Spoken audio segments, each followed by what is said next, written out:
Moi, je fais partie de cette catégorie de personnes à laquelle on demande jamais comment s'est passée sa journée au travail. Ah bon? Parce qu'il y a un tabou? Mais c'est ça, parce que les soins palliatifs, ça fait peur et que voilà, les gens veulent pas savoir ce qui se passe dans mon service.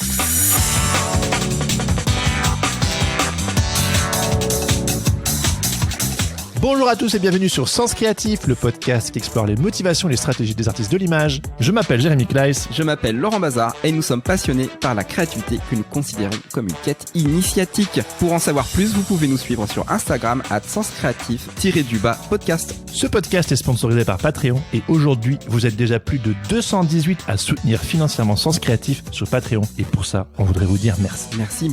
Merci car grâce à votre soutien, vous nous aidez mois après mois à produire ce podcast. Grâce à vos dons, vous nous permettez non seulement d'investir du temps, mais aussi de l'argent dans ce projet. Cela nous permet par exemple de déléguer une partie du travail, en payant par exemple un monteur pour nos épisodes, mais aussi de payer notre vidéaste quand on vous propose du contenu bonus sur YouTube, ainsi que les divers frais liés à la production d'un tel projet. On se sent porté, et si Sens Créatif est ce qu'il est, c'est grâce à votre soutien sur Patreon. Bref, merci du fond du cœur. Pour en savoir plus, n'hésitez pas à visiter notre page sur www.patreon.com/senscreativepodcast ou tout simplement à visiter le site de Patreon pour explorer cette plateforme de financement participatif. Et qui sait, peut-être que cela pourrait vous inspirer pour financer vos propres projets. Pour en savoir plus, visitez www.patreon.com. Et on est de retour pour un nouvel épisode aujourd'hui. Comment ça va, Laurent? Écoute, ça va super bien, malgré le temps un petit peu maussade aujourd'hui, mais sinon... Ouais, c'est vrai, il faisait beau les autres jours. Bah oui, mais ça change tout le temps. Oui, bon, on n'est pas là pour parler de la pluie et du beau temps. Et aujourd'hui, on est très très content de vous présenter un épisode que personnellement j'aime beaucoup. Enfin, je pense que toi aussi tu l'aimes beaucoup. Oui, je partage aussi cette... Oui, voilà. On est très content de vous présenter notre interview avec l'homme étoilé. Alors, l'homme étoilé, qui est-il? Alors, l'homme étoilé, c'est Xavier, infirmier en soins palliatifs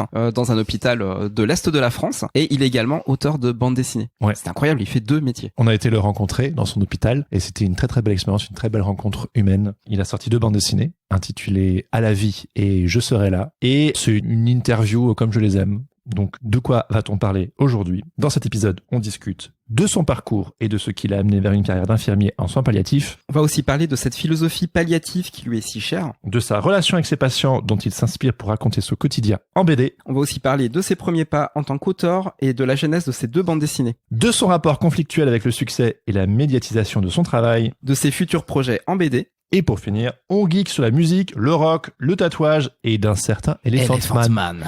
Je crois que tu kiffes pas mal. Oui, je le kiffe un peu. Voilà, donc voilà le programme de la journée. Sur ce, trêve de bavardage, on vous laisse en compagnie de l'homme étoilé. Bonne écoute. Et ben c'est parti, allez, on y va. Bonjour Xavier. Bonjour Jérémy. Salut Xavier. Et tu sais qu'on va pas démarrer. Non, c'est très bien. Alors c'est super parce qu'en fait on va la démarrer comme ça parce que ça fait 3 fois qu'on essaie de la démarrer cette interview. Et en fait Xavier, aka l'homme étoilé, nous reçoit aujourd'hui sur le travail où tu exerces la profession d'infirmier en soins palliatifs. Tout à fait. Et c'est pas ta seule profession. Non.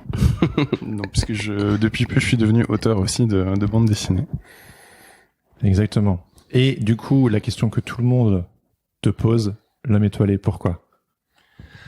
L'homme étoilé, c'est le petit nom qu'une patiente que j'ai nommée Blanche m'a donné à l'issue de 5 jours de galère pour tenter de faire rentrer un petit peu de vie dans sa chambre, et on y est arrivé avec quelques chansons de Brel.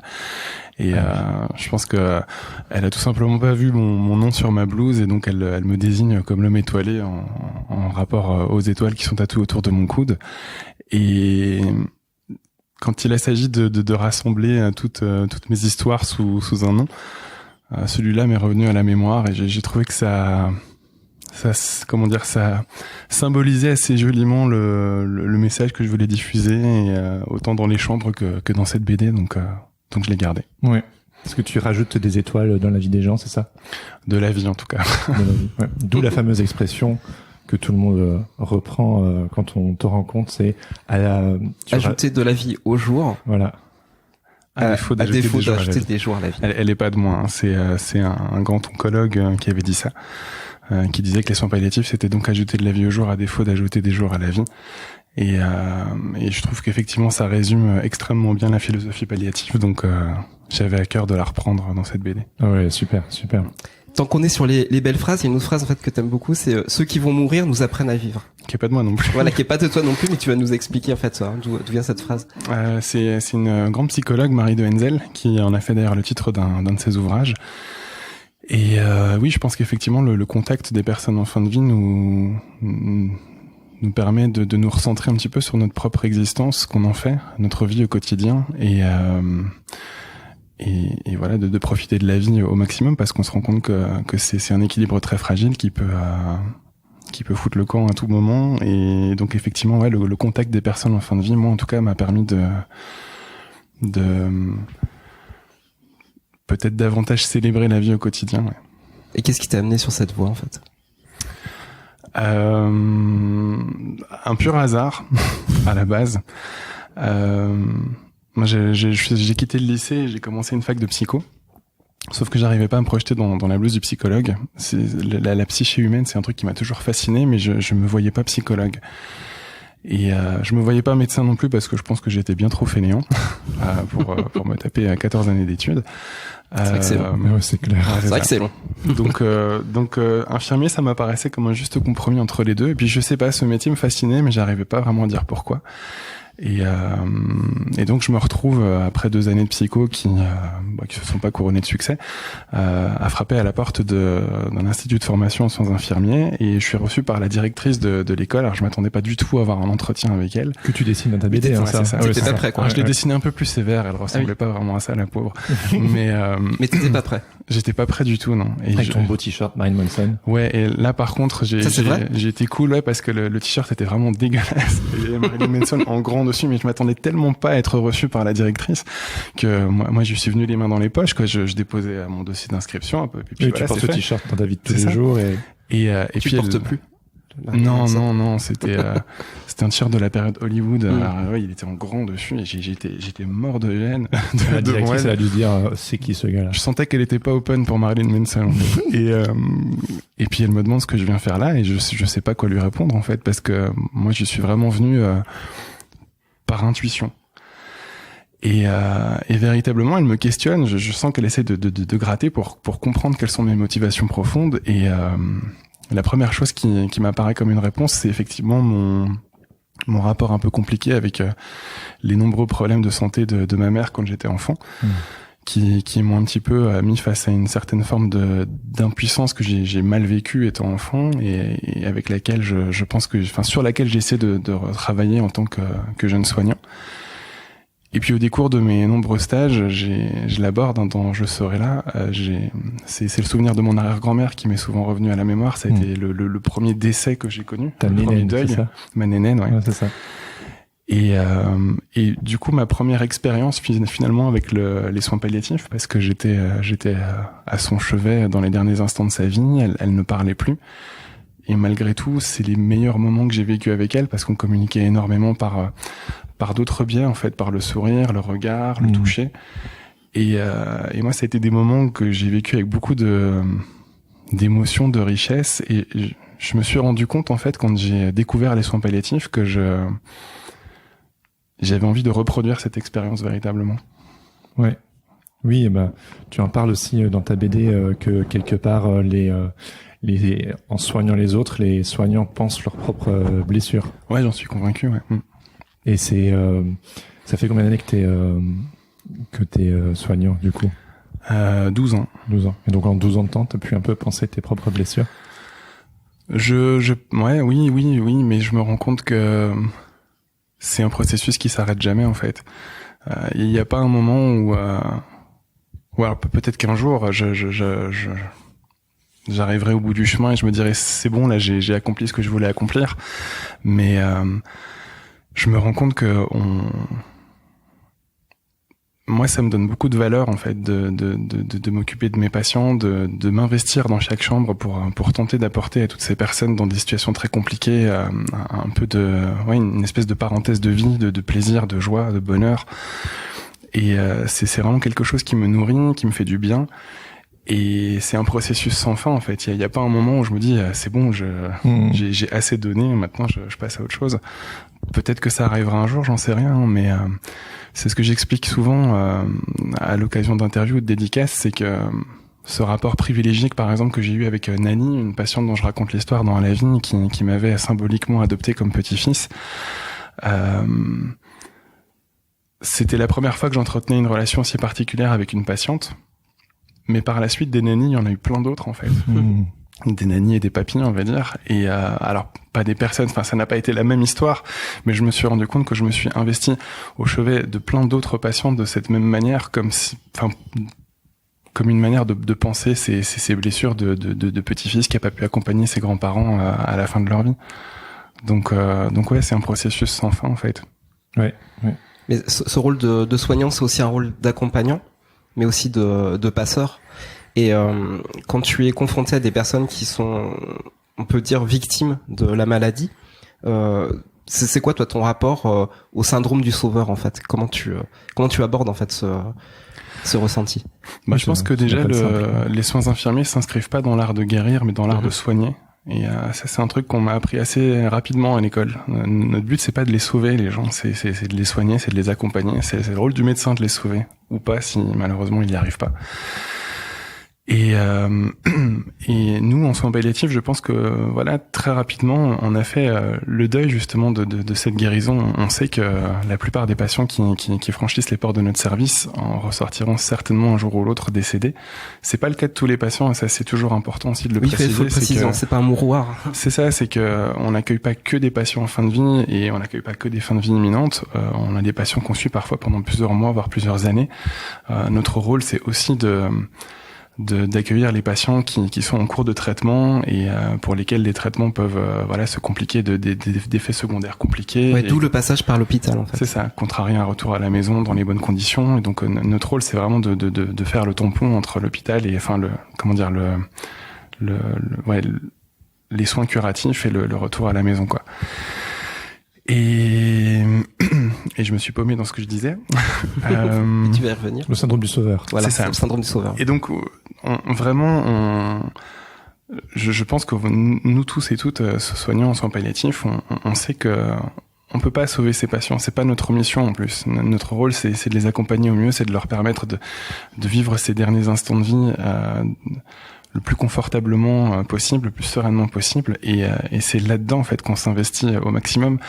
Donc quand un patient décède dans ces conditions optimales de confort, de sérénité, d'apaisement, idéalement entouré des siens, notre mission est remplie en fait, et c'est ça qui nous nourrit au quotidien. Les soins palliatifs en fait, grosso modo, c'est l'ensemble des soins qui vont concourir à optimiser le confort d'une personne atteinte d'une maladie incurable.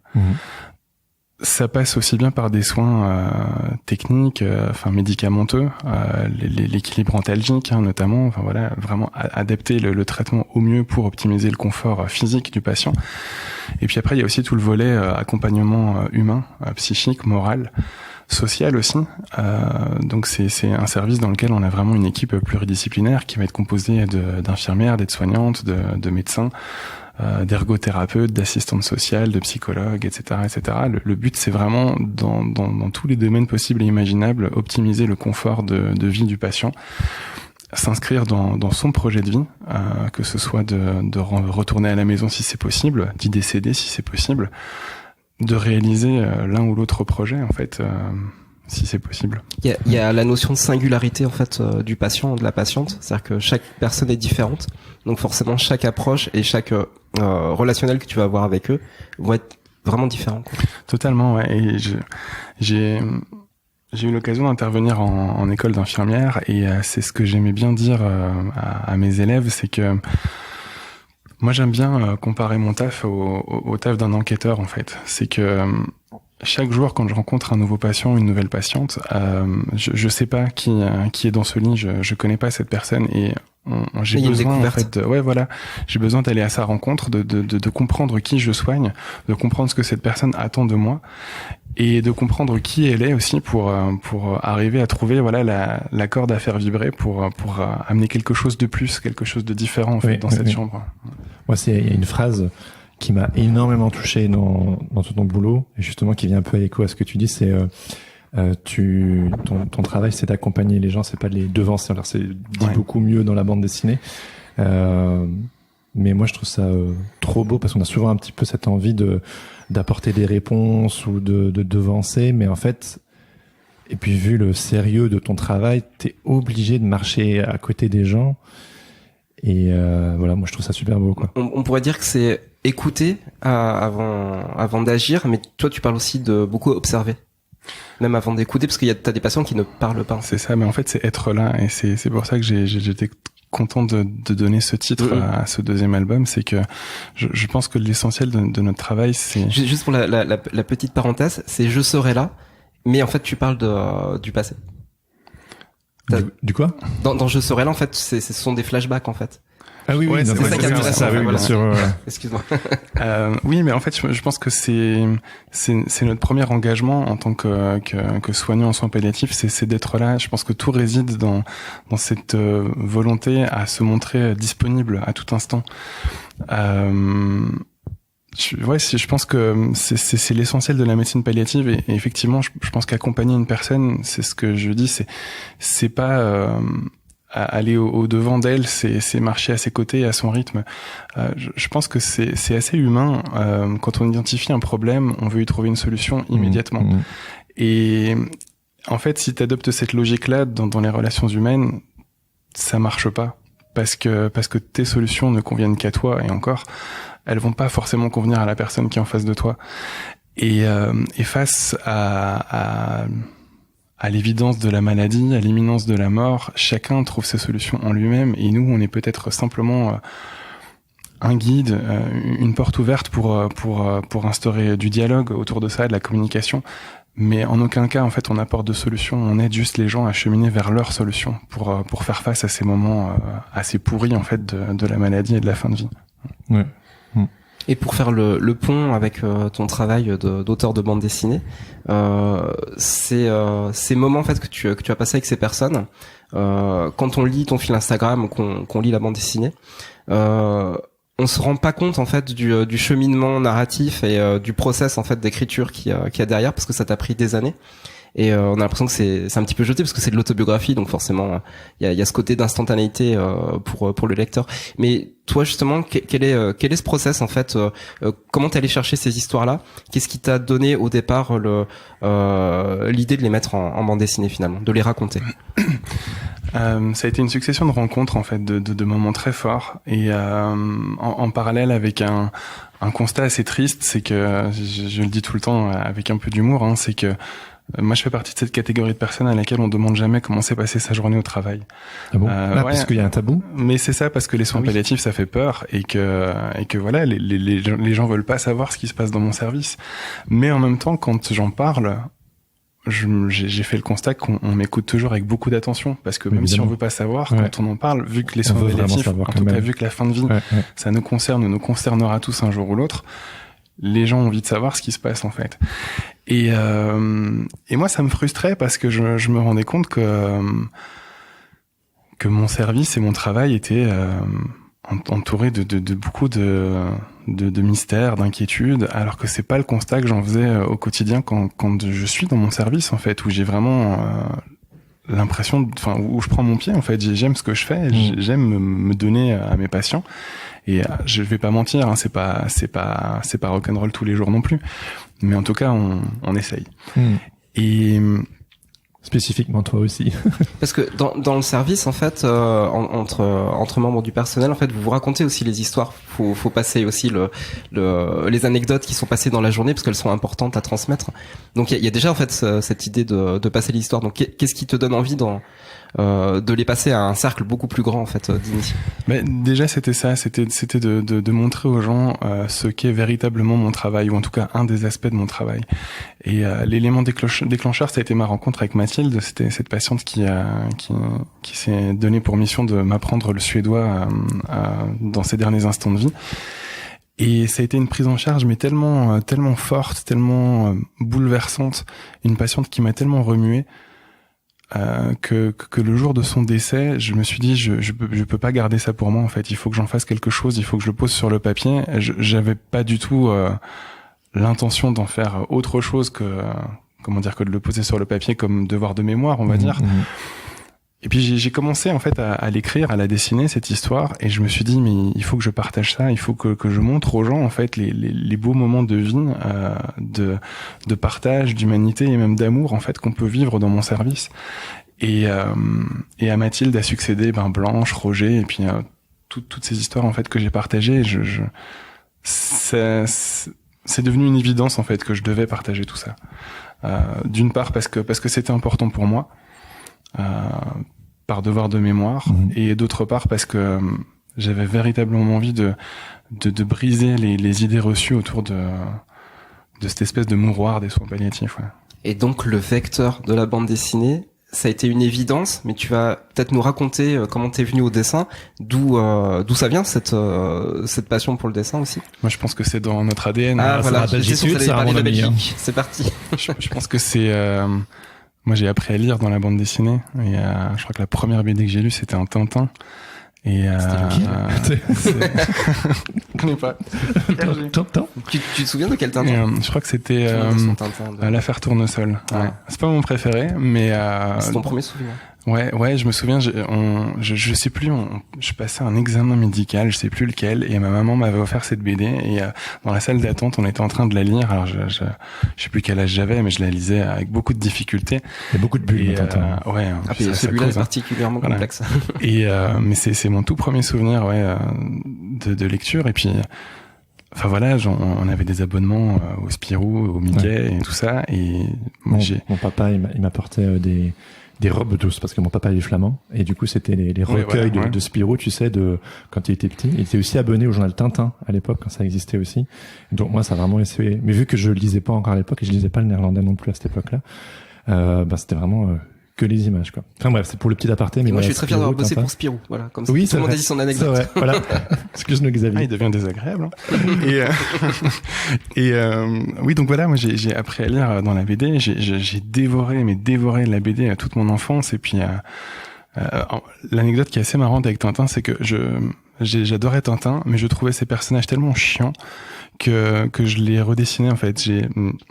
Tu leur mettais des tatouages, des moustaches. Mais véridique, Tintin au Congo.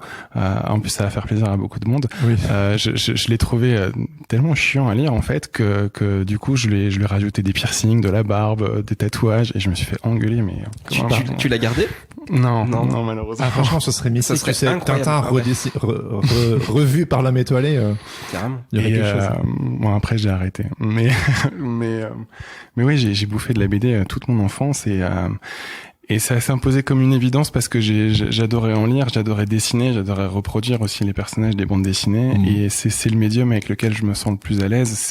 C'est aussi c'est un univers qui me plaît, la BD en fait. Et je suis pas assez à l'aise avec l'écriture. On me dit que j'écris bien, moi je suis pas mon meilleur public pour ça, mais le dessin, c'est le médium avec lequel je me sens à l'aise. Et en plus de ça, je trouvais que c'était aussi un joli défi d'imposer, une BD sur les soins palliatifs. Il y a pas mal de bouquins qui ont été écrits sur les soins palliatifs. De BD, il y en a très peu. Je crois qu'il y en a une ou deux. Et encore pas dans ce ton-là, en fait. Qui sont sûrement plus graves, j'imagine. Alors, je dirais pas grave, mais en tout cas, je crois qu'elle s'appelle Quelques jours à vivre, la BD en question. Et c'est une espèce de BD assez factuelle, je dirais, sur les soins palliatifs, qui est très bien faite, mais il y avait peut-être pas le côté rock'n'roll que moi j'avais envie d'amener, en fait.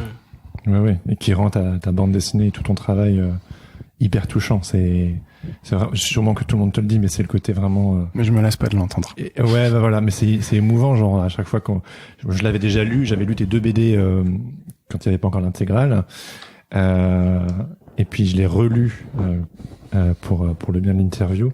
J'étais sur le canapé l'autre jour et il y avait ma femme dans le canapé avec notre petit bébé et j'étais genre. Putain, elle fait chier. Elle me fait quoi? Je fais, je connais déjà, mais il me fait pleurer et tout, tu vois. et Laurent, qui découvrait ton travail, tu m'as dit pareil. Ouais, moi j'ai mis, en fait, c'est monté, tu vois. L'émotion, elle est montée petit à petit. Et à la page 80. Et, là, j'ai pleuré. Ah, c'est quoi la page 80? C'est précis, hein. C'est la page 80. Attends, on va la regarder ensemble. Attends, c'est, Parce que je sais que j'avais noté ce moment-là, mais du coup, moi, je me souviens pas forcément. Non, mais celle-là aussi, elle est dingue. C'est là, là, on est les auditeurs ne le voient pas, hein, mais on est sur le passeur, ouais. On passera des petits extraits. C'est peut-être l'histoire de Christine, je pense. Non. Ah non, c'est l'histoire de Nani, ouais. Ah, c'est ça. D'accord. Et donc on arrive, voilà, à ce moment, en fait, où ton dessin, en fait, disparaît. Tu viens le rechercher. Et le dessin n'est plus là, en fait. Tu voulais le récupérer. Et qu'est-ce qui arrive au dessin? Elle a demandé à être enterrée avec. Voilà. Même moi, encore aujourd'hui, quand j'en parle, je trouve ça fou. Et j'étais mort de gêne dans cette chambre quand les filles de cette patiente m'ont appris ça, parce que je pouvais pas m'empêcher de me questionner sur ma légitimité et ma place en fait, et c'était accueilli avec énormément de bienveillance et totalement accepté par les enfants de Nani. C'était une évidence pour eux en fait. En fait, du jour où elle m'a adopté comme symboliquement comme petit-fils, ils m'ont adopté comme un des leurs, quoi. Et ils m'ont dit, voilà, vous faites partie de notre famille. Et ouais, c'est fou. Ça, comment dire, moi, je trouvais ça mignon. J'ai joué le jeu parce que ça me plaisait, parce que j'y voyais du sens, et parce que cette patiente aussi y voyait du sens, y trouvait du sens. Mais j'avais pas conscience que c'était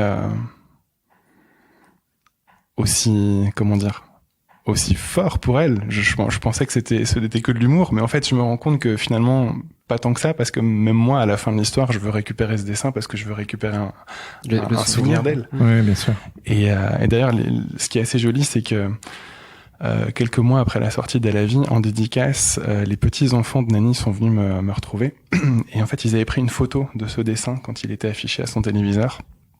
Et donc, ils m'ont imprimé la photo du dessin que du coup j'ai pu garder chez moi. Ouais. Et ils m'ont aussi donné un selfie qu'on avait pris Nani et moi. Et je m'en souvenais même pas, mais elle était je vais y arriver. Elle était très moderne pour une petite mamie Nani. Et donc en cours d'hospitalisation, elle m'a dit venez on fait un selfie, et j'avais complètement oublié ça. Et donc j'ai ces deux souvenirs précieusement chez moi qui racontent notre histoire, quoi. Et ouais, c'est une rencontre tellement forte. Hein. Quand tu lis cette histoire, tu te rends compte que c'est un truc que je peux pas garder pour moi, en fait. Mais justement, donc tu nous dis donc t'es biberonné à la bande dessinée, t'aimes le dessin, tu vis ces histoires, t'as envie de les partager.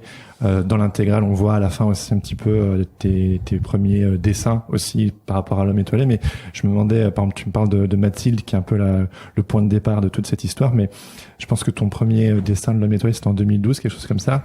Est-ce que t'avais déjà commencé Est-ce que tu avais commencé à te dessiner en 2012, mais pas encore les BD, ou est-ce qu'il y avait eu des premières versions de ce qu'on voit là dans la bande dessinée, ou... Mathilde, il y avait une toute première version. Alors je pense que Mathilde, on est en 2011 ou 2012 quand je l'ai rencontrée.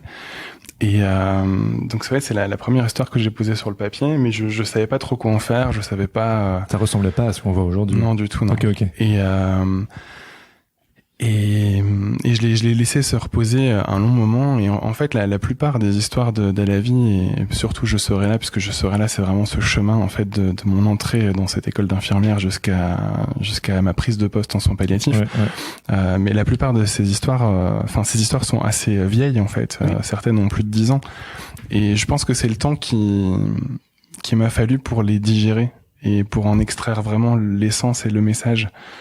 Et souvent on me demande d'ailleurs s'il y aura un 3e tome des aventures de L'Homme étoilé, et j'ai encore quelques histoires en stock, mais je pense que je les ai pas encore suffisamment digérées pour véritablement en extraire l'essence, le message que je veux diffuser, et donc j'ai besoin de les laisser dormir encore un petit peu pour Ouais, parce que c'est une histoire de flow en fait en anglais. C'est ça, ouais. Monsieur est bilingue. Je parle pas flamand. Mais oui, c'est vrai que quand on lit ton travail, on a ce sentiment d'instantanéité. Et tu viens de dire, là, il y a des récits qui ont 10 ans, où il y a plusieurs patients il y a des patients dans ta bande dessinée qui représentent plusieurs patients.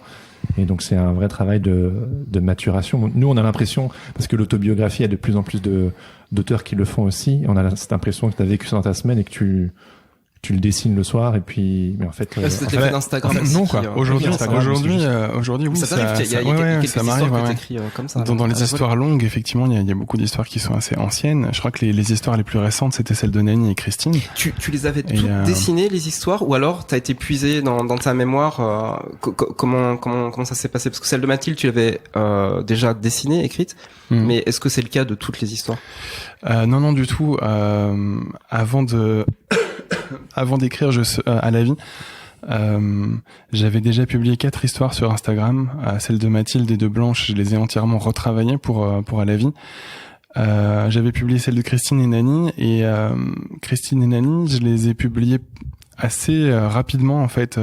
C'est les histoires les plus récentes, on va dire, de toutes les histoires que j'ai partagées. Mais elles étaient tellement fortes en fait que comment dire, leur sens et leur message s'est imposé à moi très facilement. Puis après il y a des souvenirs qui me sont revenus, même parfois au décours d'échanges avec des lecteurs sur Instagram. Je me souviens que l'histoire de Paulette notamment, ça m'est revenu suite à une story où j'avais parlé d'un tatouage, je sais pas trop. L'histoire de Paulette. Alors l'histoire de Paulette, c'est la toute première histoire de Je serai là, et c'est la toute première patiente que j'ai soignée à l'hôpital. C'était cette petite dame qui ne m'adressait pas à la parole, elle ne m'a pas dit un mot de quasiment du coup toute son hospitalisation. Et pour moi, jeune élève infirmier, c'était horriblement frustrant, quoi, ouais, parce que un mur d'entrée. c'est ça, tu voulais créer du lien. C'est ça, tu franchis les portes de l'hôpital, tu veux mener de ton ambition voilà, c'est ça, du triomphant de victoire sur la maladie, et ouais, tu veux créer du lien avec tes patients, et là il se passe rien, mais nada, même pas un bonjour, quoi. Et un jour en fait, et tu sais, souvent les gens me disent wow, c'est brillant d'en être arrivé à cette conclusion, mais sur le moment même, ça m'est pas apparu comme une évidence, et véritablement, je l'ai juste fait parce que cette situation m'emmerdait. Je me suis dit, si tu veux pas parler, c'est pas grave, je vais combler l'espace sonore, je vais parler, mais à n'en plus finir, et je vais parler pour deux, quoi. Mais c'était vraiment de la frustration et de la colère, quoi. Et je lui raconte, en fait, les prémices de ma relation amoureuse, hein, puisque j'allais rencontrer ma compagne pour la première fois. Et en fait, juste avant un week-end, et le lundi, je reviens à l'hôpital, alors des étoiles plein les yeux, parce que j'ai passé un merveilleux week-end avec elle, et les premiers mots qu'elle m'adresse de cette hospitalisation, c'est « Et alors comment ça s'est passé ?» Et l'amour. C'est ça, mais tu vois, j'ai pas compris ça sur le moment même, en fait. Moi, j'ai vécu ça, sur le moment, on était dans l'instant, j'ai pas décodé ce qui était en train de se passer. Et c'est quelques années plus tard que je me suis rendu compte qu'en fait, elle m'avait offert ma première leçon en tant que soignant. Écoute, c'est ça, c'était une manière de me dire, je suis pas juste une collection de symptômes, je suis pas juste une personne qui souffre ou pas, qui chie ou pas, qui est, tu vois, et je suis pas juste une tension, des pulsations, une température, je suis un être humain avec des besoins, des envies. Partage aussi l'histoire des autres, en fait. Et là, je suis enfermé dans les murs de l'hôpital où tout est blanc, où la bouffe est dégueu, et j'ai envie de savoir ce qui se passe au dehors. J'ai envie qu'on me rappelle qu'il y a de la vie au dehors, qu'il y a de l'amour, et elle a véritablement vibré, tu vois, au son des prémices de cette relation amoureuse que je lui ai partagée jour après jour. Je lui montrais des photos, je lui montrais les SMS qu'on s'échangeait. Tu m'étonnes. Et ça a été génial pour elle, et je pense que ça l'a, je vais pas dire soigné, mais en tout cas ça lui a fait du bien, et c'était le plus important, c'est ce qui comptait. Je crois que de mémoire, elle avait un cancer pulmonaire, cette petite dame, et elle était en soins palliatifs, elle était dans le service de pneumologie, mais elle était elle était plus dans le curatif, quoi. On pouvait plus la guérir de ce cancer, donc elle savait qu'elle s'en sortirait pas. Pour autant, elle était pas en fin de vie imminente, mais je pense que justement dans ces moments très compliqués, elle avait envie d'autre chose que d'être considérée comme juste une maladie dans un lit, quoi. Et c'est terrible parce que tu t'en rends compte quand t'es étudiant, que j'ai fait des stages où j'entendais des soignants nommer les patients par leur maladie et non pas par leur nom. Tu vois, on disait horrible. Le pancréas de la 62 ou et non, putain, le pancréas de la 62, il a un nom, c'est une personne, c'est Et il y a d'autres patients ou patientes aussi que tu as réussi à faire parler grâce à la musique. Je pense notamment, j'ai oublié son prénom, mais Rémi. Roger. Non, tu lui as fait écouter du Jacques Brel. Genre c'était Blanche, ouais. Voilà, Blanche, ouais. C'est la même personne dont on parlait juste avant. Non, c'était pas la même personne. C'est celle qui m'a nommé le maître. Non, je sais, non, mais c'est pour moi. Ouais, mais Blanche, c'est vraiment genre mutisme aussi. Et puis après, à la fin de cette histoire que tu racontes, c'est L'homme étoilé, ou Xavier m'a mis du Brel, quoi. Elle était pas vraiment mutique, mais disons qu'elle était un petit peu, elle était triste. Elle était triste parce que elle avait plus de 80 ans, et elle était aussi atteinte d'une maladie incurable. Elle venait dans notre service en sachant qu'elle y mourrait. Et tu sais, elle était dans cette phase un peu compliquée de la maladie, où elle sait que c'est une morte en sursis, tu vois. Mm-hmm. C'est-à-dire que physiquement, elle était plutôt bien, elle souffrait pas, Elle mangeait peu, mais enfin son état était plutôt stationnaire, on va dire. Et c'est horrible parce que du coup, elle était là dans ce lit à attendre que la mort arrive. Et moi, j'arrivais pas en fait à trouver voilà le chemin, la corde à faire vibrer pour lui apporter quelque chose d'autre. Et à cette époque-là, je travaillais beaucoup plus en musique parce qu'on avait des postes de radio sur lesquels je pouvais brancher mon iPod et comme on en parlait tout à l'heure, je suis assez éclectique. Donc ça remonte. Ouais, moi j'aime pas écouter la musique sur mon portable. T'as étudié un petit peu la musicothérapie? Non, du tout. Ta formation, pas non, du tout. c'est assez différent. Ça t'est venu comme ça en fait, c'est quelque chose qui t'est venu vraiment. Ouais, c'était juste une quitte à meubler, autant mettre de la musique. Si on veut pas parler. Bah là, c'était même pas. C'est à l'époque où j'ai soigné Roger aussi, le patient avec lequel on écoutait Queen et les Guns, et c'est juste que je m'étais rendu compte que la musique. Tout à fait. La musique, ça. Bah c'est de la vie en fait, tout simplement, et je me rendais compte que ça avait voilà vocation à apporter du plaisir, de la vie, et donc j'en proposais spontanément à chacun de mes patients. C'était le cas de Blanche, et Blanche acceptait tout en fait, mais sans beaucoup de conviction. Et donc je lui mets des musiques que je pense une petite dame de son âge peut apprécier, quoi. Je lui mettais des musiques de films, des trucs un peu passe-partout, un peu de variété, de la musique classique. Mais je sentais que ça la traversait, elle en avait rien à faire en fait. Et du coup, c'est même avec ces musiques, ces moments avec elle étaient d'un silence assourdissant, quoi. Et au 5e jour, en fait, au 5e matin de soins, j'en peux plus non plus, quoi. Je me dis c'est pas possible. Moi, j'essaie d'apporter quelque chose et j'ai l'impression qu'elle le subit. Et donc je la supplie. Horrible, en fait. Ouais. C'est ça, je la supplie de me dire. Je lui dis, au pire, on n'en écoute même pas de la musique, on peut causer si vous voulez, mais non, pas tellement envie. Je lui dis, mais alors, qu'est-ce qu'on met? Ce que vous voulez? Mais non, mais moi, quand je... Allez, Skyrock. C'est ça.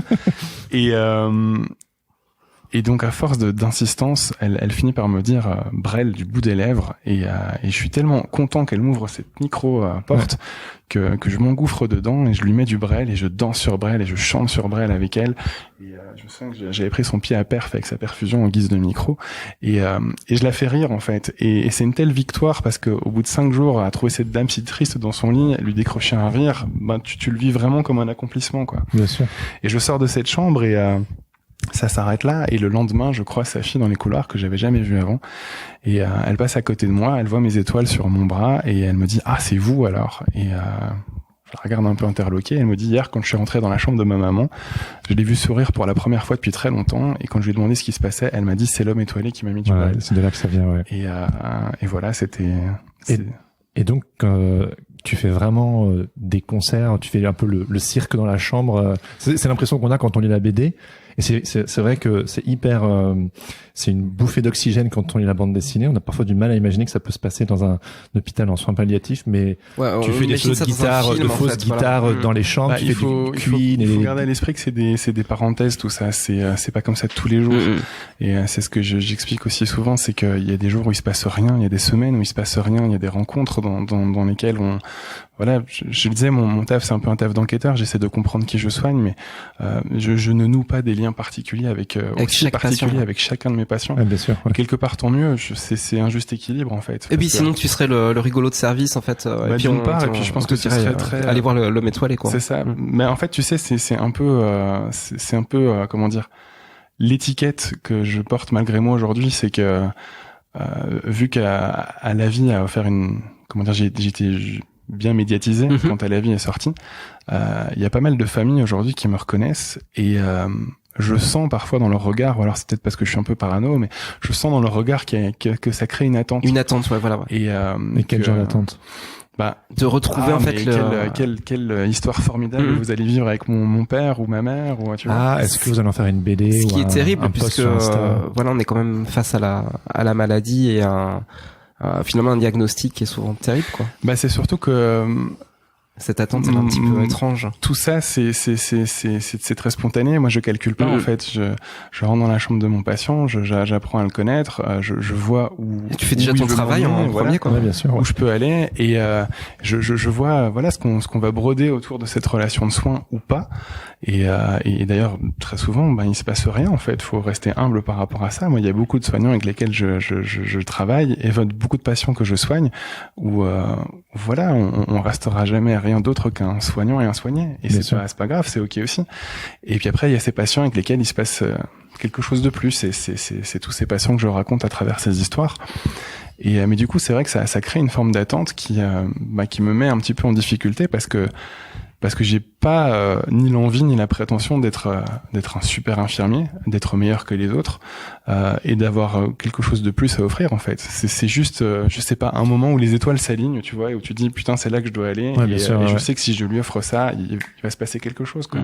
Et comment tu gères cette pression? Parce que avant, t'avais pas sorti de BD, t'étais peut-être moins connu sur Instagram et compagnie. On va dire il y a 3 ans. Il y a 3 ans, voilà, t'avais pas ce succès, en fait.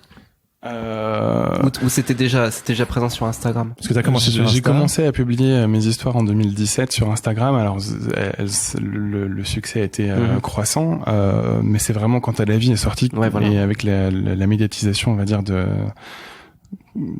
La Vie que... Comment tu gères ce grand écart? Pas bien, en fait. Pas bien parce que je me rends compte que l'homme étoilé, moi, c'était juste un petit nom qu'on m'a donné. C'est juste le petit nom qu'une patiente m'a... C'était pas ton pseudo d'auteur de BD au départ, quoi. Mais c'est juste le petit nom qu'une patiente m'a donné parce qu'elle savait pas comment je m'appelais, en fait, tu vois. Et c'est pas une étiquette de super-héros. Et c'est vrai que parfois j'ai pu peut-être le présenter comme ça. Mais aujourd'hui, je suis toujours très mal à l'aise quand on me parle comme ça, justement. Encore ce matin, je disais... t'es pas l'homme étoilé, tu es Xavier. Déjà, ouais. Mais encore ce matin, je lisais un message d'une élève infirmière qui me disait waouh, vous êtes mon modèle, je veux être comme vous plus tard, mais je ne me vois pas comme un modèle, en fait. Je suis pas un meilleur infirmier que les autres, je suis juste un mec, en fait, qui un jour a pris la plume pour raconter ses rencontres avec ses patients et montrer la manière dont j'investis la relation. Ouais, bien sûr. Parmi les 20 soignants de mon service, si les 20 soignants de mon service prenaient la plume, ils pourraient te pondre autant d'histoires que moi. Exactement, c'est ça le truc. En fait, c'est que toi, à un moment, t'as décidé de le raconter et d'en faire des bandes dessinées et de les diffuser sur Instagram. Et le but, c'était pas de faire de mon personnage un super infirmier, en fait, mais juste un mec humble et à sa place qui fait des rencontres, de belles rencontres, et de montrer aussi à quel point l'autre, le patient, peut non seulement te marquer, mais aussi te faire grandir en tant que soignant et en tant qu'être humain, tu vois. Et voilà. Allô, ici le Patate Club.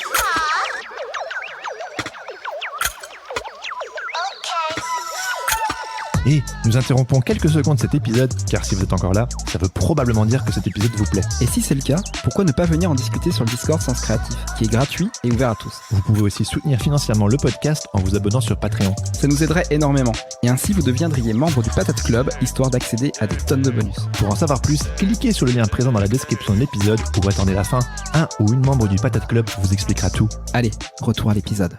C'est quelque chose qu'on dit souvent sur Sens Créatif, c'est que tout le monde a une histoire à raconter, en fait. Mais après, il faut vouloir la raconter et savoir la mettre en forme. On dit souvent que les choses où tu te dis non, pas par là, ou ça n'intéresse personne, ou ça j'ai trop honte, c'est de ça dont il faut parler.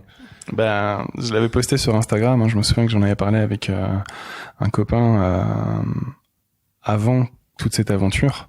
Je l'avais partagé, voilà, ce souhait de raconter mes rencontres à l'hôpital. Et il m'avait dit, mais ça marchera pas. C'est trop anxiogène. Et puis il était pas visionnaire. Puis il m'a dit, puis t'as 30 ans, mec, c'est trop tard pour faire de la BD. Et je me sens que je l'ai pris comme un affront. Et je me suis dit, je vais te prouver que t'as tort, en fait. Tu vas voir. Non, mais c'est une histoire hyper commune, ça. Oui, non, c'est vraiment génial ce que tu dis, parce que c'est quelque chose, en fait, qu'on voit souvent avec les personnes, justement, qu'on côtoie chez les illustrateurs, illustratrices, auteurs de bandes dessinées. Et à un moment, ils se retrouvent face à un mur, tu vois, et l'impossibilité de faire quelque chose. En fait, faut se donner la permission et y aller, quoi. Puis t'as ce petit moment, tu sais, un peu comme quand tu sautes en parachute. Alors j'ai jamais sauté en parachute, mais l'idée me parle. Oui, il y a un vertige. C'est le moment, en fait, où tu sais pas. Et moi, j'avais toutes ces histoires qui dormaient comme ça dans un tiroir, et j'avais envie de les exploiter. Je savais pas comment faire. J'avais peur que ce soit anxiogène. Je partageais juste des petits récits de vie, des petites anecdotes du quotidien avec ma compagne qui avaient leur petit succès aussi. Ça faisait beaucoup rire mes abonnés. Mais j'avais envie de rediriger mon lectorat vers ces histoires, et je me suis dit waouh, le grand écart est quand même assez fameux entre mes anecdotes de soins palliatifs et mon quotidien avec Finalement, ma compagne. t'as pas fait un grand écart, t'as fait un pont. C'est ça, et au bout d'un moment, je me suis dit, tu sais quoi, arrête de te poser la question, fais-le. De toute façon, ça coûte rien, quoi. J'étais pas non plus une star sur Instagram, donc et c'est ce moment, tu sais, où t'as ce petit boost d'adrénaline, et tu te dis, allez, c'est bon, j'y vais, je m'en fous. Et donc j'ai publié l'histoire de Blanche, et puis celle de Mathilde, etc., etc. Et en fait, c'est avec les histoires de Marie et de Christine qu'il y a vraiment eu un gros boom, et que. Pourquoi? Qu'est-ce qu'elles avaient de spécial, ces histoires? Je sais pas si elles avaient quelque chose de spécial, mais en tout cas, elles ont été fortement appréciées, et puis du coup partagées. Et puis tu sais, il y a un effet boule de neige, quoi. Elles ont été énormément partagées. Il y a toujours un moment où c'est plus partagé que l'accumulation aussi. Tes abonnés commencent à avoir l'habitude de suivre tes histoires, et puis après il y a celle-là qui peut-être pour une raison ou une autre pop un peu plus. Et oui, ça c'est l'histoire de Marie, c'est une histoire qui, après, elles me sont toutes chères, hein, mais elle avait une saveur particulière parce que justement, j'arrivais déjà à ce moment où je me prenais souvent cette idée que j'étais un super infirmier, un modèle, et je n'aime pas cette idée. Et du coup, c'était aussi une manière de montrer aux gens que non, je suis pas un super infirmier, je suis juste un infirmier parmi tant d'autres, et j'ai aussi mes failles et mes faiblesses. Et l'histoire de Marie, c'est ça qu'elle raconte, en fait. C'est que cette patiente, elle m'insupportait au plus haut point quand je l'ai rencontrée, et je n'arrivais pas à créer du lien avec elle, alors que elle avait une forte envie, justement, de créer du lien avec moi. Ah oui, en effet, ouais. Et je l'ai raconté vraiment avec beaucoup d'humilité pour montrer aux gens, regarde ce que ton super infirmier il a fait, tu vois. Et en plus c'est un très beau turnover cette histoire, parce que finalement elle termine par cette sédation que j'ai envisagée de manière très poétique, cette espèce de voyage dans le ciel. C'est magnifique. Et véritablement à son chevet, c'est comme ça qu'on l'a vécu, et c'est comme ça que j'aimais, c'est comme ça que j'aime d'ailleurs lors des soins, parce que la sédation c'est véritablement un soin à mon sens. Le présenter à mes patients, c'est ce voyage qu'on ferme les yeux, et où est-ce que vous m'emmenez maintenant. Et je pense que ouais, peut-être que ça a eu quelque chose aussi de très rassurant sur cette angoisse de la sédation, c'est aussi comment dire, on va peut-être pas aborder ce sujet-là, mais parce que c'est très chiant, mais ce sentiment en France, en fait, que ne pas légiférer sur l'euthanasie, c'est une erreur, et qu'on est en retard, et ceci et cela, alors qu'à mon sens, la loi française est très bien faite, et elle offre toutes les conditions favorables à une fin de vie apaisée, sereine et optimale, quoi. Oui, j'ai vu en interview que de temps en temps les journalistes essayaient de t'amener sur ce sujet-là. Oui, parce que j'imagine qu'aussi ça va être un des axes peut-être de la future élection présidentielle. Ouais, bien sûr. Ouais. Et en parlant de tapage médiatique, tu racontes justement dans l'histoire inédite avec Rémi que en fait tout s'est passé en même temps. C'est-à-dire que ta première bande dessinée sort, les médias s'y intéressent, t'es beaucoup invité sur des plateaux, par des médias, etc. Tu deviens papa, ta chérie, ta compagne passe par une dépression. Ça fait beaucoup en même temps. Comment t'as vécu ce... Oui, c'est vraiment le boxon, quoi. C'est le bon mot, ouais. Mais c'était très compliqué de gérer tout ça de front, parce que en l'espace de quelques mois, j'apprends à devenir père, et quand t'es papa, tu le sais comme moi, ça devient la priorité numéro 1 de ta vie, en fait. Tout devient accessoire. Et donc j'ai à cœur d'être un bon père pour mon enfant, de rester un bon compagnon pour ma compagne, que je vois s'enfoncer, et en parallèle je vis ce rêve éveillé, quoi, ce rêve de gosse de pouvoir diffuser mon travail, de pouvoir le promouvoir sur les plateaux télé parisiens, et avec de très belles opportunités, et après tout en restant infirmier à temps plein à l'hôpital, et ça a été vertigineux. Ouais, ça a été très compliqué à gérer, ouais. Et d'autant que j'arrive pas trop à m'arrêter, donc j'avais à peine mis à la vie en librairie, que j'avais déjà signé pour Je serai là et que j'étais déjà en train de bosser dessus. Et ce que je voulais raconter à travers cette histoire avec Rémi surtout, c'est que c'est la manière dont ce patient a accompagné tous ces moments compliqués avec énormément de bienveillance et à quel point finalement tu sais, à l'école d'inf, il y a un truc avec lequel on te rabâche en permanence, c'est cette espèce de distance que tu dois mettre entre les patients et toi. Et je comprends l'idée, hein, je ne nie pas l'importance en fait de ne pas se laisser bouffer par la relation avec le patient. Parce que ça peut être dangereux. Voilà, mais je suis pas convaincu non plus qu'il faille envisager la relation à l'autre sous l'angle de la distance que tu dois mettre avec lui pour t'en protéger. Des fois ça arrive en fait, et il faut juste pouvoir l'accepter et l'accueillir en fait. La relation. Disons que ouais, c'est ça. Et puis si tu ne nourris pas la relation avec le patient, au bout d'un moment tu te fais chier quoi. Enfin, je veux dire, c'est le travail avec l'humain, tu vois. Si t'as pas envie d'être touché par l'autre, si t'as pas envie de vivre de belles histoires et de belles aventures humaines, bah taffe pas dans un milieu où avec l'humain quoi. Et Rémi, c'est véritablement un patient que je me plais à considérer comme un ami. Et c'est quelqu'un qui a entouré la sortie de la vie d'une manière très particulière. Il a donné cette interview pour Le Parisien, il en était fier comme tout. C'est avec lui l'anecdote de notre rencontre que j'ai annoncé la sortie de la vie sur les réseaux sociaux. Et puis voilà, il m'a suivi un peu comme un coach, un peu comme un papa, et tout ça pendant toute cette promo. Et tandis que moi, justement, je continue de l'accompagner comme un soignant dans les moments délicats de la maladie. Et il t'a renvoyé en fait. En fait, ça a été un échange mutuel et c'est vraiment quelqu'un que je porte haut dans mon cœur, et aujourd'hui je suis encore en contact avec deux de ses filles et je sens que c'est un lien qui est important pour moi, même si on se parle pas très souvent, mais de temps en temps on s'envoie un petit message. C'est important parce que pour moi c'est une manière de continuer à le faire vivre dans ma mémoire en fait. Et je pense que c'est sain, tu vois. Je pense que c'est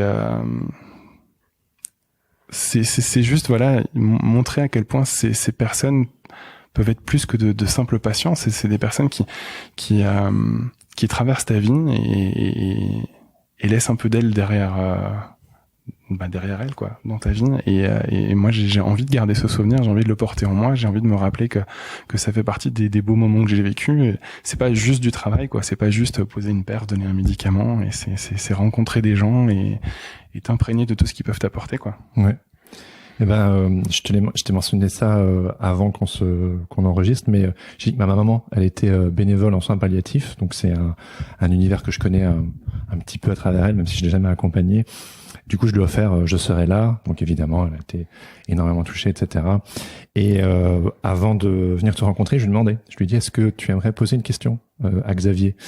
Et voilà, et il m'a dit oui, donc je vais te poser sa question qui suit un petit peu ce dont on est en train de parler entre parce que voilà, ma maman elle est pas infirmière, mais elle côtoie toutes ces histoires avec ces personnes qu'elle rencontre pour un petit bout de chemin, et voilà, cette histoire de s'impliquer émotionnellement, c'est bon. Voilà, donc je te pose la question qui est quel conseil me donneriez-vous en tant que visiteuse et non en tant que soignante? Mais j'aime pas donner des conseils en fait. Okay.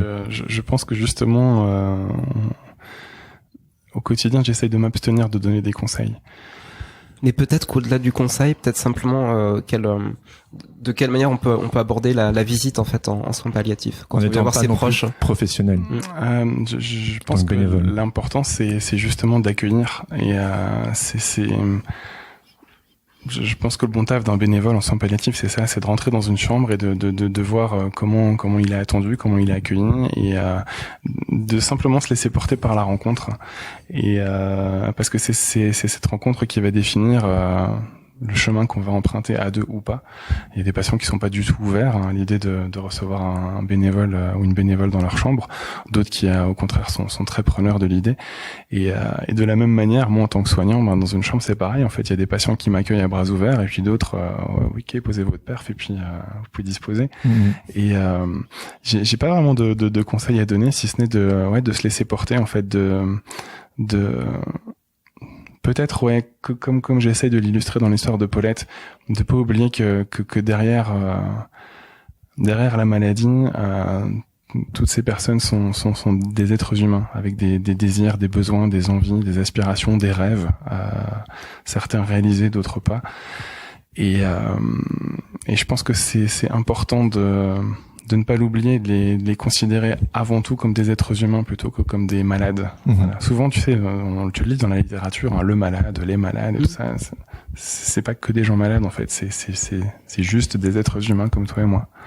Et c'est dommage que du jour au lendemain, quand malheureusement t'es porteur d'un cancer ou de n'importe quelle autre maladie, tu passes du statut d'humain au statut de malade. Ouais, c'est chaud. Ouais. Merci. C'est une étiquette délicate. Merci pour elle. Et ben on peut enchaîner sur quelque chose qui a absolument rien à voir. Ouais, on va rester clair. sur les personnages en fait, Ouais. parce que dans tes bandes dessinées, donc tu fais de l'autobiographie en tout cas sur ces deux BD. Il y a un personnage, c'est toi-même. Tu t'es mis en scène. Tu te définis comme un marshmallow qui est coincé dans une armoire à glace. D'ailleurs, t'aimes pas trop quand il y a des gens qui sont plus grands que toi. C'est ça? Tu le disais tout à l'heure. Ton Mehdi. Il se cache là. Il se cache, Mehdi. 7 cm de trop. T'as une undercut scandinave, on va dire. Une coupe de viking. T'as les t-shirts de rock. T'as les tatouages. Quand tes patients te voient débarquer pour la première fois, qu'est-ce qu'ils te disent? Comment ils réagissent en fait? Généralement, ils me disent rien. Parce que je pense que j'ai oh non, pitié. Mais en fait c'est ça, et c'est une chance finalement, c'est que j'ai la carrure qui va avec et qui fait que généralement les gens n'osent pas me dire quelque chose parce qu'ils se laissent le temps de comprendre un peu ce qui leur arrive et Il y a une erreur. Mais c'est ça, mais je pense que peut-être que si j'étais un peu plus frêle, je me serais pris plus de remarques ou de réflexions. Aujourd'hui, franchement, en 12 ans de carrière, une personne m'a fait une réflexion assez désagréable au sujet de mon look. Sinon, de manière générale, je le vois. Hein, ce que je disais, je suis très attentif au non-verbal, au regard des gens, et je le vois que certaines personnes me regardent un petit peu étonné. Mais quelque part, ma carrure joue en ma faveur parce que donc effectivement, ils n'osent rien me dire. Et puis, ils se laissent le temps de la rencontre. Et quand ils se rendent compte que finalement, je suis pas plus méchant qu'un autre et que même souvent, je suis plutôt très gentil. L'appréhension a laissé place à une certaine forme de curiosité, et souvent ce look, ces tatouages en l'occurrence, c'est une porte d'entrée en fait pour faire connaissance. C'est souvent les premières questions qu'on me pose en fait. Pourquoi des étoiles? Pourquoi Joseph? Vous les avez faites où? C'est ça. Et donc ouais, il y a juste une patiente un jour, j'aime bien m'en souvenir, je trouvais ça très drôle. C'était dans un service de chirurgie digestive à Bruxelles. Je rentre dans sa chambre avec mes tatouages, mes cheveux beaucoup plus longs, mes anneaux dans les oreilles, et elle me regarde. On se connaît pas, hein, on se connaît depuis quelques minutes, et elle me dit: mais qu'est-ce que vous avez fait? Je dis: mais de quoi vous parlez? Mais ça, tout ça, là, les tatouages, les cheveux longs. On dit: mais ça vous va pas du tout. Je dis: mais pourquoi vous me dites ça? Elle me dit: mais parce que vous avez une tête de bisounours, ça vous va pas. Et voilà.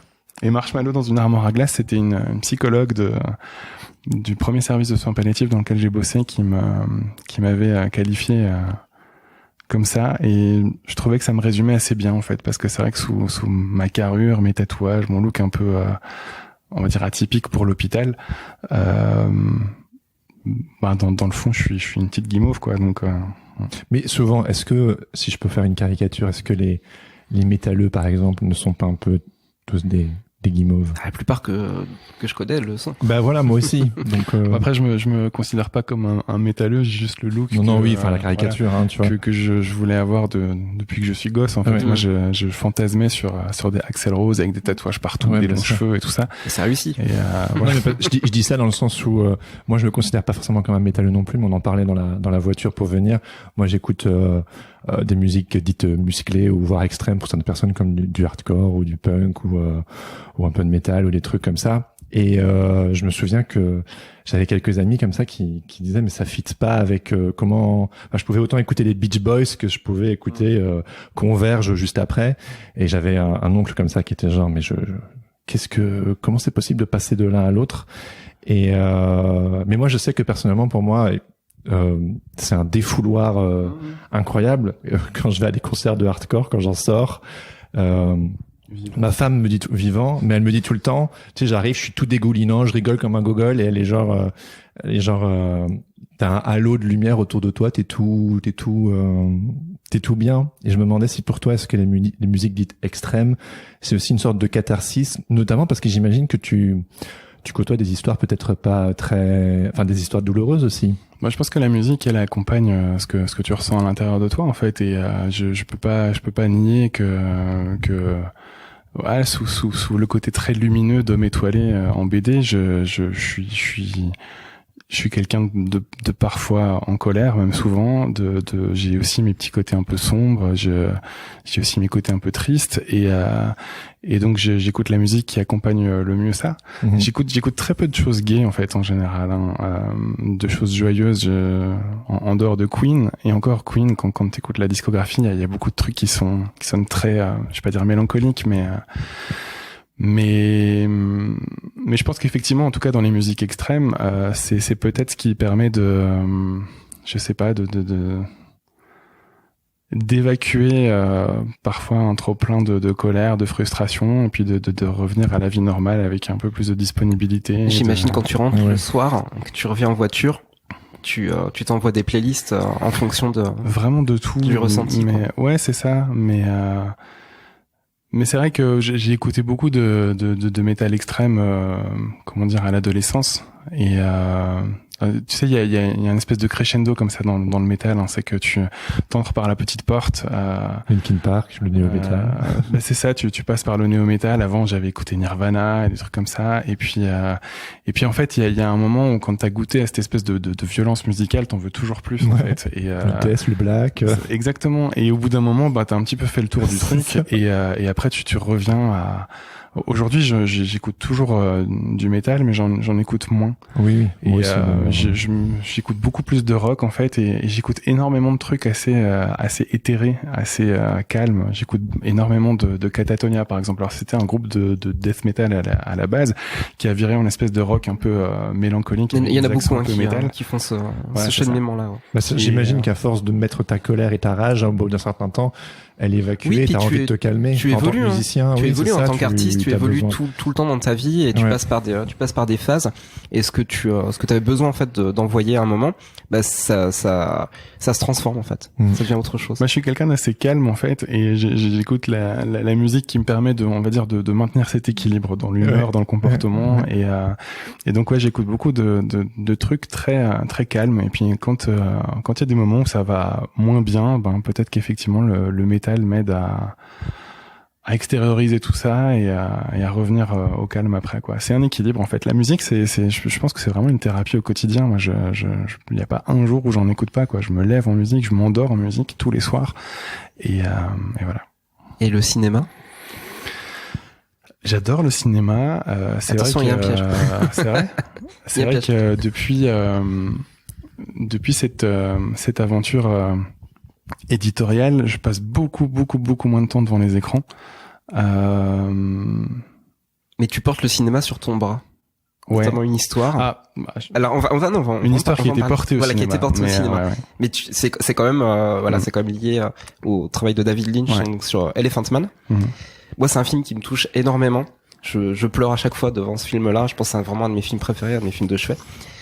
Moi, je voulais vraiment savoir, c'était quoi ta relation à cette histoire, à l'histoire de Joseph Merrick? Il va falloir rajouter 1h30, Justin. Ah, mais ça me va très bien. Non, mais je savais. J'étais conscient que je touchais quelque chose. En fait, j'ai regardé ce film à l'âge de 6 ans.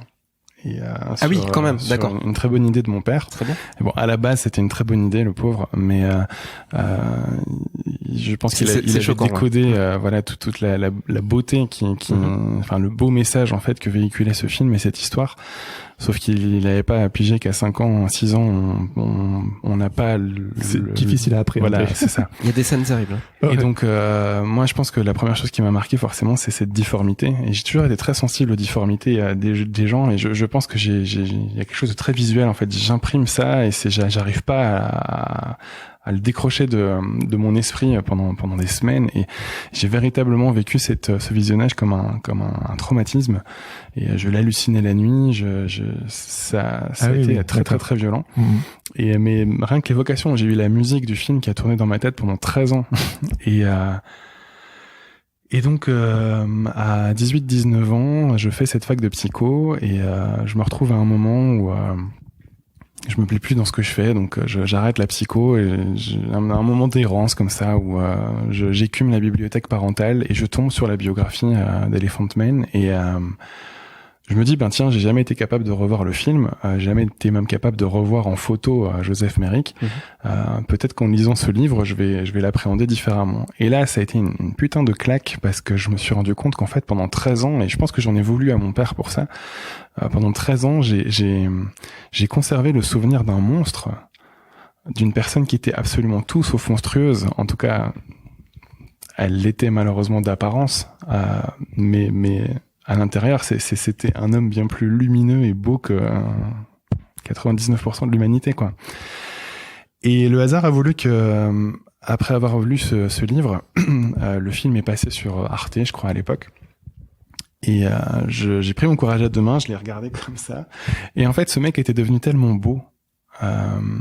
L'humain qu'il était devenu tellement beau, tellement lumineux, que ses difformités étaient devenues totalement accessoires. Et je me suis fasciné en fait pour ce personnage, pour son histoire. Alors si t'as vu le film, je te recommande vraiment de lire sa biographie, parce que il est très édulcoré. Voilà, je connais un petit peu mieux son histoire. Il est très édulcoré, le film de David Lynch. Il y a beaucoup d'anachronismes aussi. Oui, bien sûr, il y a des personnages qui sont rassemblés en un seul personnage. Il y a pas mal de choses qui sont différentes. Et donc j'ai fait 2 voyages à Londres sur les traces de Joseph Merrick. Ah oui, carrément. Et ouais, mais vraiment. Et j'ai entrepris du coup de le tatouer. C'était une manière de me dire tout ton bras est tatoué. À la base, j'avais juste reproduit une image du film, et parce que je me suis dit, je te le dois en fait. Pendant 13 ans, je t'ai vu comme tout le monde te voyait, comme un monstre, alors qu'en fait non, c'était juste quelqu'un de brillamment humain, de peut-être même plus humain que moi-même, et je me suis dit, je vais diffuser ton message comme ça. Et du coup, je lui ai consacré tout un bras. Et donc, j'ai marché à Londres sur ses pas. Je suis allé dans l'hôpital dans lequel il a fini ses jours, qui donne juste en face de la petite boutique dans laquelle il était exhibé, qui aujourd'hui a un sinistre truc de smartphone et tout ça. Et puis j'avais l'ambition de voir sa dépouille, son squelette, c'est les seuls restes. Oui, en fait, on peut voir ses restes en fait. Alors on peut plus en fait. On peut plus. Avant, ils étaient accessibles au public. Là, ils ne l'étaient plus. Et quand je suis revenu à Metz, j'étais un petit peu deg, parce que j'ai appris qu'en fait, ils étaient accessibles à tout le personnel médical et paramédical. Donc, a priori, en me présentant en tant qu'infirmier, j'aurais pu y accéder. Donc, j'écris au conservateur de ce musée à l'occasion d'un second voyage à Londres. C'est parce que des pèlerinages pour toi. C'est ça. Le conservateur du collège de médecine de Londres, qui me dit t'es gentil mec, mais je vais pas te montrer Joseph Merrick comme ça, t'es qui, tu viens d'où? Et donc je lui explique que c'est vraiment important pour moi, que c'est pas du voyeurisme, que c'est pas juste pour comment dire, regardez mon bras. C'est ça. Non, même pas, je l'ai pas parlé de mon bras, parce ça ferait peur là. mais je lui dis que voilà, ça faisait sens pour moi, que que c'était important, quoi. Enfin, je sais plus exactement comment j'ai tourné ces échanges de mails, et au bout d'un moment, manifestement, je l'ai convaincu, et donc à l'occasion de ce second voyage, alors c'est très marrant, parce qu'il est vraiment dans une petite pièce ultra sécurisée, tu sais, c'est à peine s'il n'y a pas une reconnaissance faciale quand tu rentres dans le local et tout, et t'arrives dans une toute petite pièce, un peu comme celle-ci, avec au milieu une vitrine et son squelette. Et j'ai vraiment eu le sentiment non seulement de toucher un bout d'histoire, mais en plus de ça, me dire que j'étais face au squelette qui l'a porté, et face à ces derniers restes de lui, de ce qu'il a été, et de tout ce qu'il avait pu concentrer en moi comme peur dans un premier temps, et comme fascination, et comme aspiration aussi à devenir un homme meilleur. C'était bouleversant, quoi. C'est un des plus beaux moments de ma vie. Et je pense que véritablement, on passe un temps con dans notre vie à se plaindre, et de notre condition, de ce qu'on vit au quotidien. Et quand tu vois ce mec en fait qui a vécu une existence épouvantable et qui pour autant est resté jusqu'à la fin de sa vie un éternel amoureux de la vie, de l'homme, de la nature, du vivant, ben chaque fois que je le regarde sur mon bras, tu vois, ça me recentre un petit peu et ça peut-être que c'est aussi un devoir de mémoire et une invitation à me dépasser en tant qu'humain. C'est hyper beau aussi le fait, tu sais, tout ton bras lui est consacré et une personne extérieure qui ne connaît pas toute cette histoire et qui voit ton bras ou qui sont peut-être pas très, qui connaissent pas trop la culture tatouage, etc. Et pourraient se dire, dis donc que c'est hyper glauque en fait de se tatouer. Peut-être qu'ils n'ont même pas la référence que c'est Elephant Man, etc. sur son bras. Et quand on a ton histoire, ces 13 années, etc. Ton rapport au personnage, voilà, ça donne tout son sens et la beauté. Et puis bon, l'art du tatouage est énormément lié en fait à ce principe de raconter une histoire aussi. C'est il y a vraiment dans beaucoup de civilisations, c'est extrêmement important quoi. C'est génial que t'as écrit l'histoire finalement de Joseph Merrick. Mais c'est ça, j'ai toujours envisagé le tatouage comme j'aime bien envisager mon corps comme le musée de ma vie en fait. Et donc je ne pose sur mon corps que des choses qui me racontent et qui sont importantes pour moi. Et voilà, j'ai jamais je comprends que certaines personnes le fassent, mais j'ai jamais trop envisagé le tatouage comme quelque chose de juste esthétique parce que j'aurais peur, pour moi en tout cas, qu'au bout d'un moment ce soit comme un tableau, c'est accroché à un mur, c'est que au bout d'un moment ça te plaît, puis quand ça te plaît plus, tu l'enlèves, sauf que le tatouage quand ça te plaît plus, ben tu peux l'enlever, mais c'est un peu plus chiant. Et donc voilà, c'est pour ça que j'ai posé que des choses qui font sens pour moi, qui me racontent des moments de ma vie, des souvenirs, peut-être des messages aussi. Et je me dis, même si ça me parlera moins dans, je sais pas, 10, 20 ans, ça figera quand même un moment de ma vie qui a compté pour moi. Et voilà.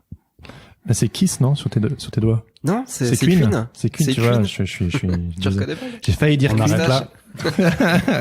J'ai tout entendu, on m'a déjà demandé un jour dans un restaurant pourquoi j'avais tatoué Staline sur mon doigt. Oh, lequel? Non, ça pourrait être Borat. Ah oui, c'est Borat, ouais. Aussi, voilà. Un hommage à Borat.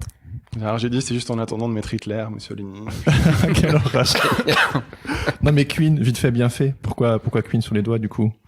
Ils t'ont accompagné, enfin je sais que t'aimes le groupe, mais... Queen c'est ma première émotion musicale. Hein. J'ai découvert Freddie Mercury malheureusement le jour de sa mort. J'avais 6 ans. Vraiment le jour de sa mort. Ouais. Ah ouais. Et je pense que la première fois que j'ai écouté Bohemian Rhapsody, ça a été une claque mais monumentale quoi, et qui m'a jamais quitté 31 ans plus tard. J'ai une petite surprise pour toi, je pourrais te la montrer que tout à l'heure. Voilà, c'est un petit teaser et peut-être qu'on pourra la passer. C'est le teaser qui dans l'épisode, voilà. Genre on va même pas pouvoir en profiter. Okay. Pas tout de suite, mais on en profitera tout à l'heure. D'accord. Moi j'ai pas grandi avec Queen et pour préparer l'interview, j'ai failli regarder le film hier. Finalement, j'ai pas pu. Mais voilà, tout ce pan culturel de rock classique, comme Sinatra, comme les Guns N' Roses, comme Queen, moi j'ai pas vraiment grandi avec ça. J'ai tout de suite été dans quelque chose de beaucoup plus alternatif et de moins pop, quoi. Donc voilà. Mais je m'en veux là d'avoir dit Kiss alors que c'était Queen.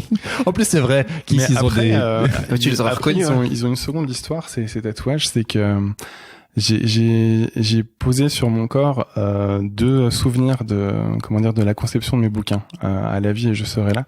Et c'est vrai que j'ai aimé y mettre beaucoup de musique parce que c'est ma grande passion et parce que j'aimais l'idée de glisser de la musique qui comptait pour moi dans ces bouquins. Et l'histoire de Roger, c'est une histoire que j'ai composée entièrement pour à la vie, qui ne préexistait pas sur les réseaux sociaux. Et il y a cette omniprésence de Queen dans cette histoire. Il y a Queen qui, en plus d'être une passion pour moi, a été un petit peu l'élément déclencheur qui a permis à ce patient de se raconter un petit peu dans ses souffrances de personnes en fin de vie. Et donc, à l'issue de l'écriture d'À la vie, j'ai terminé du coup les 3 autres membres de Queen et c'était une manière de boucler la boucle. De boucler la boucle et de faire un espèce d'hommage, on va dire, à cette BD. De la même manière que quand j'ai terminé Je serai là, dans lequel Björk est omniprésente aussi, j'ai tatoué la pochette de Vespertine de Björk sur mon bras. Donc voilà. Et là, pour ma prochaine BD, j'ai encore d'autres pistes. Et donc, avant de passer à la toute dernière partie de cet épisode, est-ce que tu peux nous parler justement un peu de la suite? Ouais, donc là, je suis en train de bosser justement sur ma 3e BD qui sera du coup plus autobiographique, mais qui s'inscrira dans la fiction. ce sera plus une histoire qui me mettra en scène, ce sera une histoire qui malgré tout se nourrit et s'inspire d'énormément d'anecdotes vécues à l'hôpital. Donc on restera dans un milieu qui m'est cher et d'un milieu dont je sais parler, le milieu hospitalier et le deuil notamment. Mais je serai plus au centre de ces histoires, et donc j'ai créé une histoire, une jolie histoire d'amitié entre deux patients, qui va les mener un petit peu sur des sentiers improbables et imprévus, et je pense que ça va être fort. Voilà, il y aura énormément de Sinatra dedans parce que l'un d'eux est fan de Sinatra. Il y aura énormément de rock aussi. Cool. Et aussi tu t'enlèves de l'équation. Ouais, j'avais besoin de raconter quelque chose qui je vais pas dire ne m'appartienne plus parce que c'est toi quand même, tu es l'auteur. J'en suis l'auteur, et puis surtout je te dis ça s'inspire quand même d'énormément de vécu, mais j'avais besoin de ne plus raconter mes aventures d'homme étoilé à l'hôpital, de me décentrer un petit peu du propos et de proposer quelque chose de différent. Et puis aussi peut-être par peur de tomber dans la redite, parce que je trouvais que toutes les histoires d'Alavi étaient déjà très fortes. Elles ont tout un caractère très très très fort, et c'est difficile au bout d'un moment de te dire voilà, je vais raconter quelque chose d'encore plus fort ou d'aussi fort ou quelque chose de différent, je sais pas. Donc je me suis laissé le temps. J'ai des histoires encore en stock que je préfère laisser dormir, et puis peut-être qu'un jour il y aura un autre volet, mais là dans l'immédiat je voulais proposer autre chose. Ouais. Et puis avec toute cette pression médiatique ou ce que tu disais, on te reconnaît, ou peut-être des attentes, ça fait du bien de souffler un peu. C'est ça, et puis j'avais envie d'exister peut-être davantage en tant qu'auteur et pas en tant que super-héros infirmier ou ambassadeur de la philosophie palliative, parce que ça c'est un rôle que j'ai pas envie d'investir en fait. Je suis énormément sollicité pour assister à des congrès, donner des conférences, et que je refuse quasiment systématiquement parce que je suis pas à l'aise avec l'exercice, et je me sens pas plus légitime qu'un autre pour parler des soins palliatifs, donc voilà. Oui, bien sûr. T'as été invité récemment aux Journées Émergence et t'as fait la rencontre de Mathieu Ricard, qui est l'interprète français du Dalai Lama. Est-ce que tu peux nous parler de cette rencontre en fait avec Mathieu Ricard? C'était fou. C'était fou. J'étais dans le même hôtel que lui, j'ai petit déjeuner avec lui, et il a fait des petites blagounettes à ma fille. C'était improbable, mais c'est quelqu'un d'une sagesse assez incroyable, d'une bienveillance incroyable, et c'est quelqu'un d'extrêmement inspirant. En fait. Je peux que recommander de lire ses ouvrages, c'est incroyable. Et notamment son plaidoyer pour les animaux. Et il parle et tout le monde se tait. Et tu écoutes et tu t'abreuves en fait de son message de sagesse, et franchement, je me suis senti très reconnaissant ce jour-là, mais pas que de sa rencontre. J'ai rencontré pas mal d'autres très belles personnes, notamment un psychiatre qui était spécialisé dans l'accompagnement du deuil post-traumatique, et puis plein d'autres personnes. J'ai adoré ces journées parce que ça a vraiment été l'occasion d'aborder la mort avec beaucoup de sérénité. Et tu sais, moi au quotidien, dans mon travail, mon rôle c'est un petit peu justement d'accueillir les inquiétudes, l'angoisse autour de la mort, mais c'est rare qu'on en parle avec autant de simplicité et de lumière en fait. Et là, en l'occurrence, ça a été l'occasion pendant 2 jours, et j'ai trouvé ça merveilleux. Ouais. Et tu sais, ce que je trouve incroyable, c'est la boucle, parce qu'en fait, c'est la bande dessinée qui t'a amené en fait à vivre ce genre d'événement. Ouais, c'est ça, et c'est en ça que je disais que justement, je me sentais reconnaissant que cette aventure m'ait permis de vivre cette rencontre et plein d'autres rencontres, même à la table de dédicace en fait, je fais plein de superbes rencontres, des personnes viennent me partager des anecdotes merveilleuses aussi, et ouais, c'est fou en fait de pouvoir vivre tout ça. Trop bien. Alors la dernière pièce du puzzle. Ah, oui, la pièce du puzzle. C'est un truc particulier qu'on fait cette saison. Alors je vais poser mon micro. Le temps de. Oui. Le temps de sortir la boîte à boxe. Merci Xavier. C'est une petite nouveauté dans cette saison. Une petite nouveauté. 4. En fait, voilà. Tout au long de la saison, on propose à nos invités en fait d'ouvrir la boîte à boxons. Et à l'intérieur se trouvent 21 questions. Chaque fois qu'un invité prend une des questions, la question disparaît pour toujours. Elle t'appartient, comme le tatouage. Ah, exactement, c'est ça. Donc je vais te demander d'ouvrir la boîte à boxons. Il y avait pas de mauvaise surprise. Et en fait, alors, il y a des questions qui vont traiter de la transcendance, des questions qui vont traiter de la créativité et des questions qui seront plutôt portées sur le chaos. Donc on va voir ce que tu vas tirer. C'est une question jaune, donc c'est la créativité. Alors qu'est-ce que tout le monde dans ton industrie créative devrait arrêter ou commencer à faire? Sachant que t'aimes pas donner des conseils, Ouais. c'est mal barré là. Quelque chose peut-être qui t'agace ou... Bon sang de bois. J'en ai aucune idée en fait. C'est le moment de balancer un truc. Dans mon industrie créative devrait arrêter ou commencer à faire. Je sais pas. Je sais pas. Une autre? Non, je sais pas parce que j'essaye vraiment de pas m'inscrire dans le jugement, donc je suis toujours très mal à l'aise pour dire des autres ce qu'ils devraient faire ou ne pas faire. Et en plus de ça, quand c'est en rapport avec ma BD, c'est encore peut-être plus compliqué, mais peut-être que la première chose qui me vient à l'esprit, c'est juste j'aimerais en fait que les gens portent sur moi un regard aussi humble que celui que j'essaye d'avoir moi-même. C'est-à-dire que véritablement, là je le dis avec simplicité, mais ça m'a un peu pourri en fait cette étiquette d'homme étoilé. C'est un peu parfois un fardeau à porter et parfois c'est très compliqué. Encore la semaine dernière, dans mon service, on accueille une étudiante infirmière. Et quand elle me voit, la première chose qu'elle me dit, c'est ah mais c'est toi l'homme étoilé. Et j'ai plus envie de ça en fait. Parfois j'ai juste envie d'exister en tant que. En fait, j'ai besoin de cloisonner voilà tous ces rôles de ma vie. Tu vois, j'ai besoin d'exister en tant que papa, en tant qu'infirmier, en tant qu'auteur. Mais j'ai pas envie de tout mélanger. Et l'homme étoilé, je le suis en BD, mais je le suis pas à l'hôpital. Et si je le suis à l'hôpital, ce n'est que dans les chambres de mes patients, dans ces moments que je partage avec eux.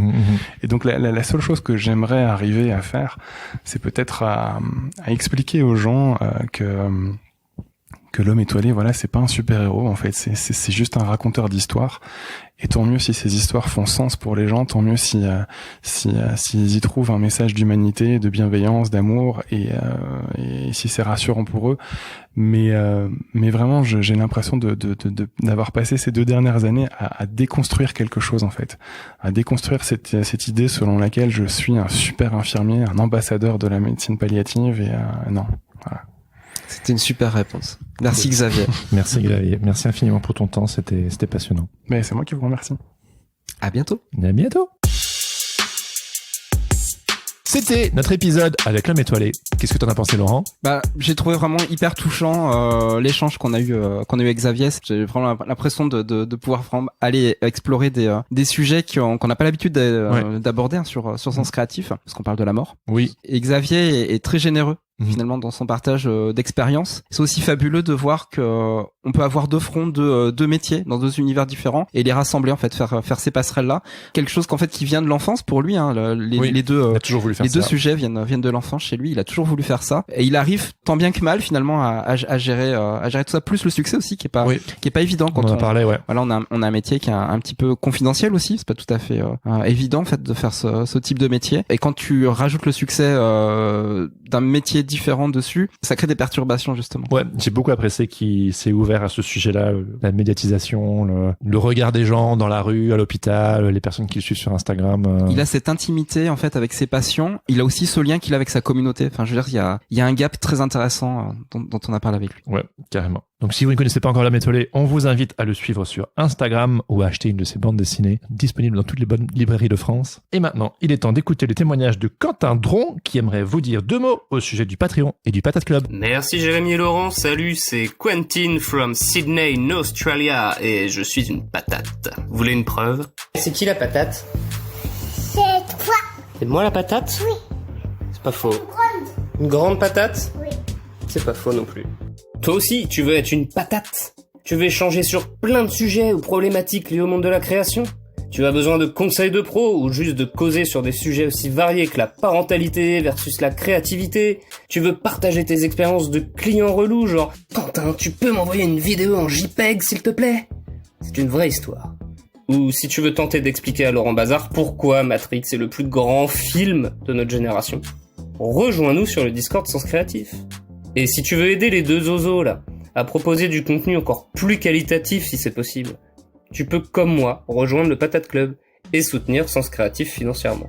Les participations commencent à 5€ par mois, soit un Posca rose ou le logo d'une marque de fringues. C'est aussi une vraie histoire ça. Bref, t'as tous les détails, bien plus encore sur le site patateclub.com. Bon les gars, j'ai rempli ma mission là, c'est bon? Je peux l'avoir maintenant ma casquette Sens Créatif? Oui, patate. Si cet épisode vous a plu, n'hésitez pas à le partager avec vos amis, à nous mettre 5 étoiles sur Apple Podcast ou un petit commentaire sympa. Ou pas sympa, mais juste parler de nous, quoi. Ça serait cool. Sinon, vous pouvez aussi nous suivre sur Instagram et YouTube. Vous pouvez aussi vous abonner à la newsletter. Vous trouverez le lien pour la newsletter ainsi que toutes les notes et les infos de cet épisode sur le site www.senscreatif.fr. Et un grand merci à Adrien Guy pour l'habillage sonore de ce podcast. Vous pouvez le retrouver sur ses différents réseaux @Adrien Guy Musique. Sur ce, on vous donne rendez-vous dans 2 semaines pour un épisode un petit peu spécial en compagnie de Maï-Ua et Grégory Puy du podcast Blanc, que vous avez déjà eu le plaisir de l'écouter sur Sens Créatif. Ils reviennent pour un épisode un petit peu particulier. On vous en dit pas plus. En attendant, restez créatifs et surtout n'oubliez pas, Everything is connected. Bye bye. Oui, patate.